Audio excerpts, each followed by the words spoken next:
Hello and welcome back to Typical City. Not the result we really wanted, but probably the result that Liverpool did want. Not to lose to Manchester City.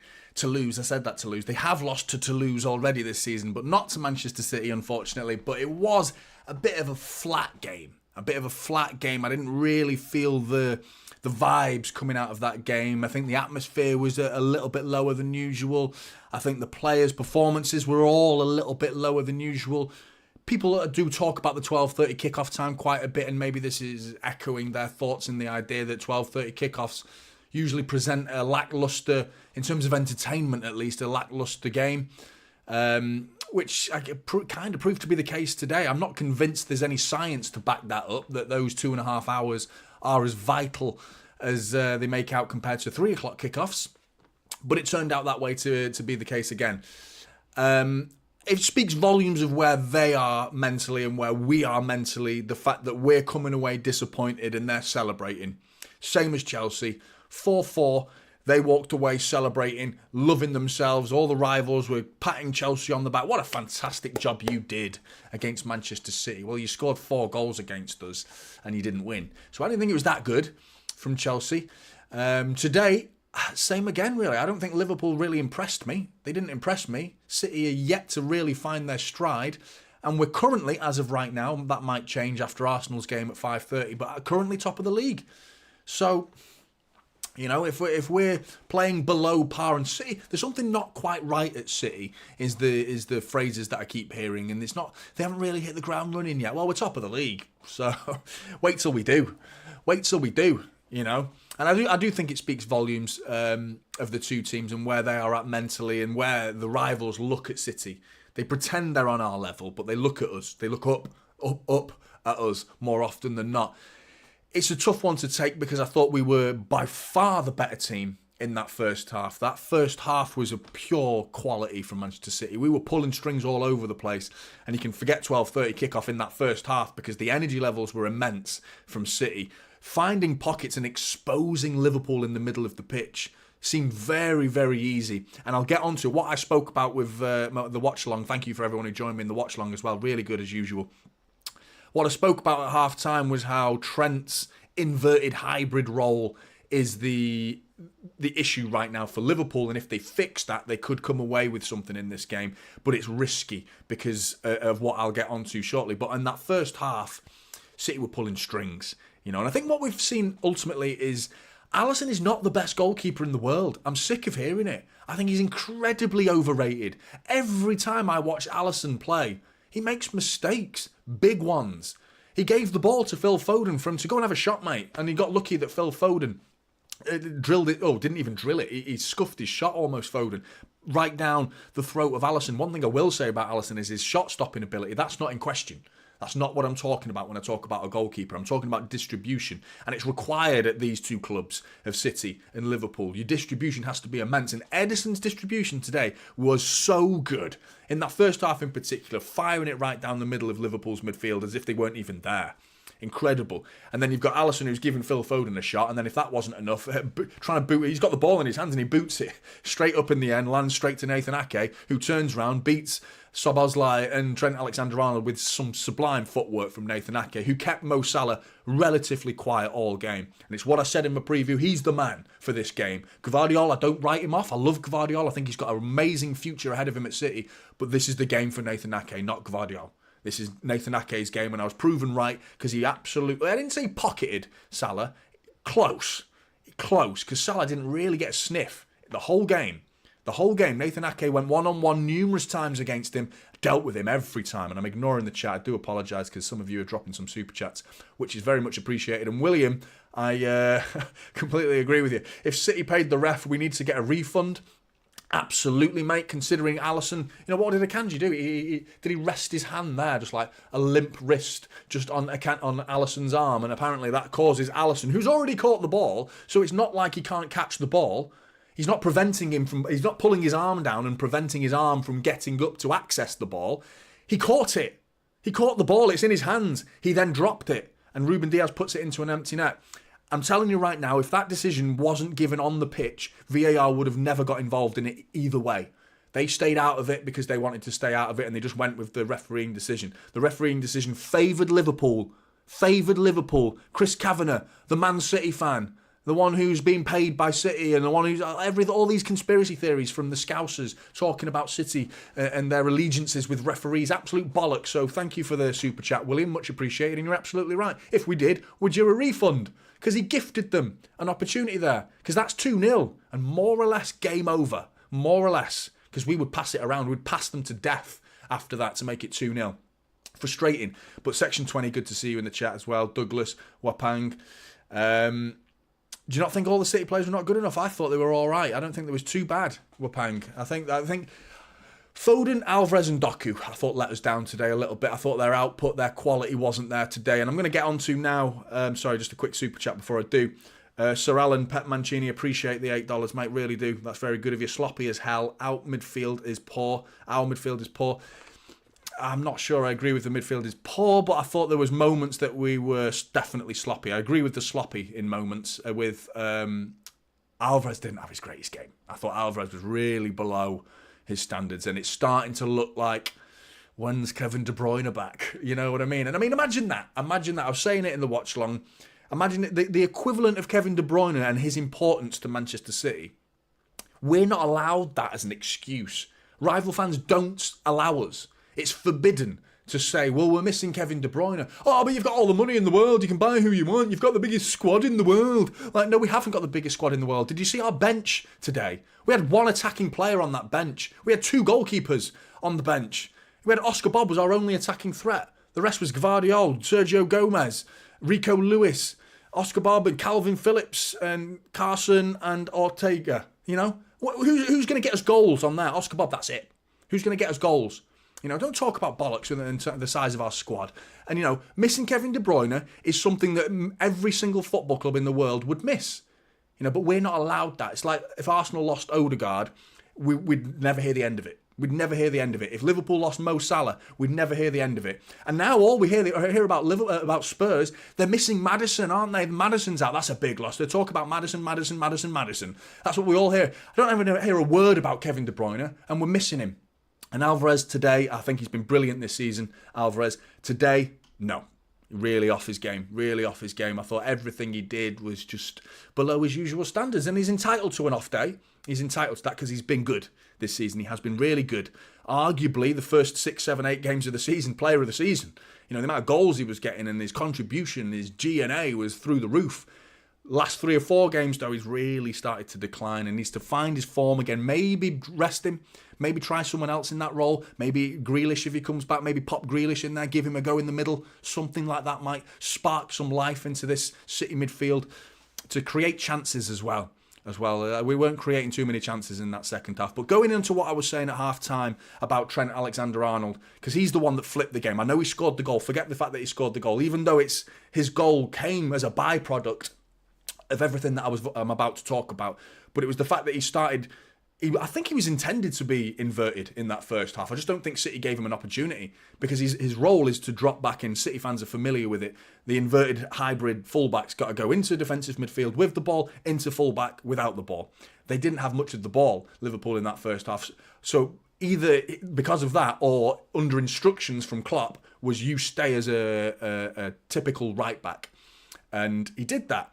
The holes in their midfield, McAllister was just chasing shadows that whole first half. We were just finding pocket after pocket after pocket. Alvarez and Foden and Bernardo Silva drifting in. Edison was breaking their lines at times. Easy. Haaland coming getting it. Easy. No problem. We should have punished them in that first half because there were so many opportunities to kill them. Really was. And then in the second half, I talked about it at half-time. I said what they've got to do now is take the risk. And the reason why I think they didn't take that risk in the first half is because they were petrified of Doku and the space that it would give him if Trent tucks inside and becomes a defensive midfielder, leaving all the space in the world for Doku. And that's what they did in the second half. It was a risk that paid off in the end because Doku had a terrible second half. He beat Matip once.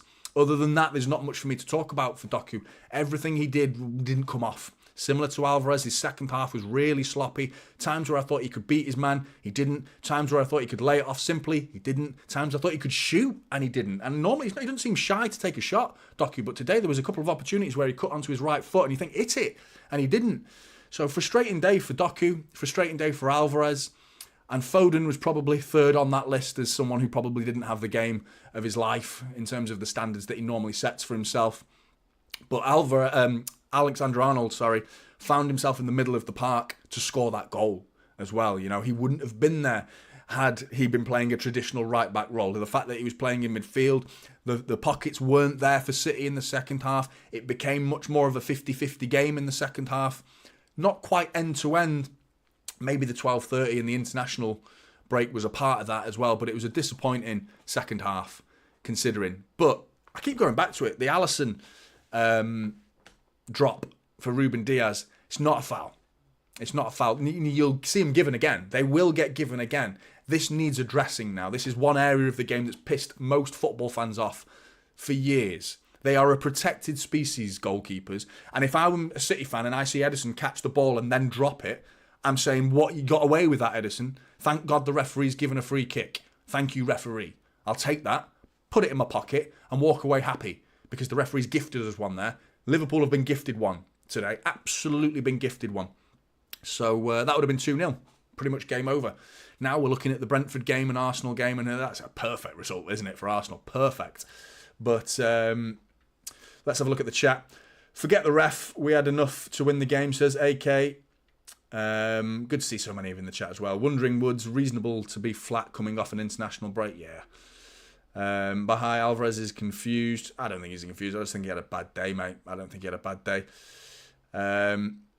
Absolutely. Matt Galaxy agreed. It's all Maddison, but we ain't allowed to talk about injuries. Linny says, I know Doku was good today. Shame Grealish was not fit. He was not good today, I presume, or was good today. Was not fit. He would have had a bit more control, know-how. Bernie was brilliant. Yeah, absolutely. Bernardo Silva was sensational. He was so good. I don't think there's a big game now where we don't play Bernardo Silva. We have to play Bernardo Silva, and it came up in the watch long as well. The idea of not having Bernardo Silva. It's a very realistic likeliness that he's going to be off in summer, and this is his final year. That's the rumours, that's the suggestions. This contract sort of has a very, very reasonable release clause on it, which I think most football clubs can afford to trigger. That's an indication where his future is probably on his way out of Manchester next summer. But what do we do? You know, we do replace players reasonably well. There is still question marks over how our transfer activity has worked in this summer.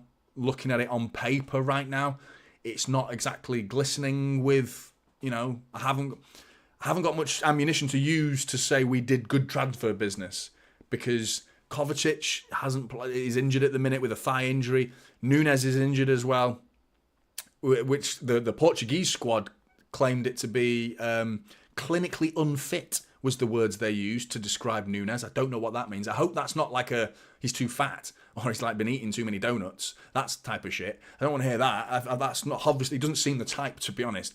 Clinically unfit must mean a muscle injury or something. I don't know what it means, but it's worrying that we're losing players. They're dropping like flies, some of these players now. And obviously in the international break, we had the Haaland scare, we had the Rodri scare. So it's like we're on the edge of not having a decent starting 11 because you only need to look at our bench today to see how thin we're being stretched right now. Gvardiol, who's out of form, not playing well at the minute. The Croatian media slammed him. They nailed him in the international break with their game against Latvia. Apparently, I didn't see the full game, but apparently he wasn't good. And he wasn't that great against Chelsea either. And I think Gvardiol going forward is going to be a huge player for Manchester City. Huge. Just right now, it's looking at the signings we've made. Other than Doku, the other three need to step up. Obviously, I know Nunes and Kovacic are injured, but we need to see a little bit more because we're obviously coming off the back of Riyad Mahrez and İlkay Gundogan, you know, and they've come in to replace these guys. In particular, Gundogan, Kovacic and Nunes at least. So you want to see a little bit more from them going forward. But there's a long way to go in this season, and there's every chance we will see more from these guys. So writing players off now, or even saying whether it's bad business or good business, what are we, 13 games into a season? Makes no sense. Makes no sense. So we'll talk about that at the end of the season in reality, but it just felt we were short of something today. Short of something in that midfield. I think of Kevin De Bruyne. You know, I said it at the start. Why are we not allowed to miss him? Why are we not allowed to miss him? It seems a bit harsh that you lose probably one of the best midfielders the Premier League's ever seen. Certainly right now he's the best midfielder the Premier League's ever seen. And right now, if we had Kevin De Bruyne in that team, we win that game today. We win that game. A fully fit Kevin De Bruyne or an all-firing. Because when you take Alvarez out, who had a very sloppy game, let's not all hate on Alvarez now, though, by the way. Let's stay positive at least, because I think Alvarez has done more than enough. He's won us games this season, don't forget. But there are times now it's like he's playing that De Bruyne role as a midfielder, and it's tough. It's a tough role to ask, and it's not his game. He is a striker at the end of the day that's doing more of a midfield role, if anything, and being that support behind Erling Haaland. But Haaland takes his finish really nicely as well, really good. Again, Alisson, Mr. Shot-Stopping Wonders, superstar goalkeeper. Big hand to it. Doesn't keep it out, though, does he? That Phil Foden save, though, it was an unreal save. That was a really good save from Alisson, that was. But he's never consistent enough, so I'm done with the Alisson's the best goalkeeper in the world. So overrated. So overrated. And I don't really say that about people because I get where people are coming from. When they have a point about a certain player, I try and look at it from their perspective. And I more often than not get it. I don't get Alisson being the best keeper in the world. I mean, he's a good goalkeeper. He's good. The best in the world? No. You don't make mistakes like he did today. And he does it so often. So many times. We only have to go when Liverpool won the COVID Cup and we went to their place at Anfield the following year and we beat them with an empty stadium at Anfield. He literally gave all 4 goals from Alisson. You know, it's not the first time. I've seen him hand Jamie Vardy goals when Leicester were in the Premier League. I've seen him do it so many times. And Ederson doesn't make those mistakes. He doesn't make them.